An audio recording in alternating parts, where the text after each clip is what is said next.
Haleluya. Berjumpa kembali dalam renungan hari ini yang berjudul Doa Api Kegerakan Rohani. Kisah Para Rasul 4 ayat yang ke-24 berkata, ketika teman-teman mereka mendengar hal itu, berserulah mereka bersama-sama kepada Allah, katanya, ya Tuhan, Engkaulah yang menjadikan langit dan bumi, laut dan segala isinya. Waktu Petrus dan Yohanes menceritakan kepada teman-temannya bahwa mereka dilarang untuk berbicara tentang nama Yesus dan mengajar lagi dalam nama Yesus, mereka hanya dapat berseru kepada Tuhan, Pencipta semesta alam yang berdaulat atas bumi ini. Jemaat mula-mula selalu menjadi teladan yang baik dalam hal kegerakan rohani. Mereka adalah jemaat yang baru lahir, tetapi mengalami pertumbuhan yang luar biasa di dalam berbagai aspek kehidupan. Mereka berlipat ganda secara jumlah, bergerak dalam roh Tuhan, bersaksi dengan efektif, dan memberi dampak yang luas. Tentu saja mereka adalah jemaat yang tidak melewatkan doa sebagai gaya hidup kegerakan. Doa semacam apakah yang mereka lakukan? Yang pertama, doa melawan ketakutan. Ayat yang ke-29 dari Kisah Para Rasul pasal yang keempat tertulis, dan sekarang ya Tuhan, lihatlah bagaimana mereka mengancam kami, dan berikanlah kepada hamba-hambamu keberanian untuk memberitakan firman-Mu. Dalam teks yang kita baca, jemaat sedang mengalami tekanan yang kuat dari pihak pemerintah. Ada ancaman yang serius bagi pemberitaan Injil, mulai dari penangkapan, pemenjaraan, hingga pembunuhan. Mereka tentu mengalami ketakutan sebagai manusia normal, tetapi mereka tidak terjebak dalam ketakutan itu. Mereka mengatasinya dengan berdoa kepada Allah agar mengulurkan tangannya memberikan pertolongan. Yang kedua, doa memohon pengurapan.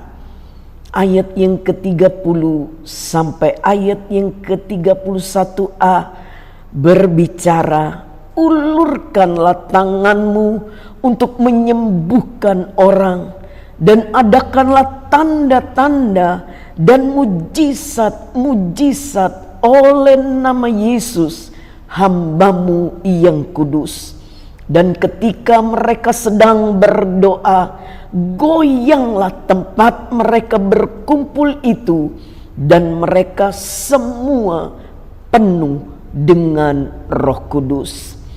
Efek doa yang lain yang mereka dapatkan adalah kepenuhan Roh Kudus ketika mereka mohon mujizat Allah dinyatakan. Ketika mereka berdoa dalam kesehatian, tempat itu bergoyang dan Allah menyatakan urapan rohnya. Kegerakan rohani hanya mungkin terjadi jika Roh Kudus mengurapi dan mengendalikan kehidupan kita.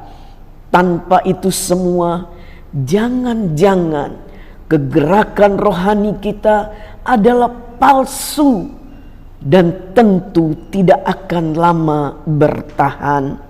Pengurapan Roh Kudus yang berkuasa itu yang akan mengantar kita dari satu kegerakan rohani kepada kegerakan rohani yang selanjutnya. Kisah Para Rasul 9 ayat 31 berkata, selama beberapa waktu jemaat di seluruh Yudea, Galilea, dan Samaria berada dalam keadaan damai. Jemaat itu dibangun oleh hidup dalam takut akan Tuhan. Jumlahnya makin bertambah besar oleh pertolongan dan penghiburan Roh Kudus. Sakaria 4 ayat yang ke-6, bukan dengan keperkasaan dan bukan dengan kekuatan, melainkan dengan Rohku, firman Tuhan semesta alam. Yang ketiga, doa yang membangkitkan keberanian. Ayat 31b dari Kisah Rasul pasal yang keempat tertulis, lalu mereka memberitakan firman Allah dengan berani. Begitu mereka mendapatkan pengurapan Roh Kudus dalam doa mereka, sirnalah ketakutan yang mereka alami. Ketakutan itu kini berubah menjadi keberanian untuk memberitakan firman Tuhan kepada mereka yang belum percaya. Keberanian sejati timbul sebagai buah dari penyertaan Tuhan melalui Roh-Nya, bukan karena hal-hal semu yang kadang-kadang diandalkan secara keliru oleh orang percaya. Kisah Para Rasul 14 ayat yang ketiga, Paulus tinggal beberapa waktu lamanya di situ. Mereka mengajar dengan berani karena mereka percaya kepada Tuhan, dan Tuhan menguatkan berita tentang kasih karunia-Nya dengan mengaruniakan kepada mereka kuasa untuk mengadakan tanda-tanda dan mujizat-mujizat. Di dalam kehidupan akhir zaman yang semakin kompleks dengan persoalan hidup ini, mari kita sehati minta api Tuhan membakar setiap kita dengan urapannya. Amin. Tuhan Yesus memberkati.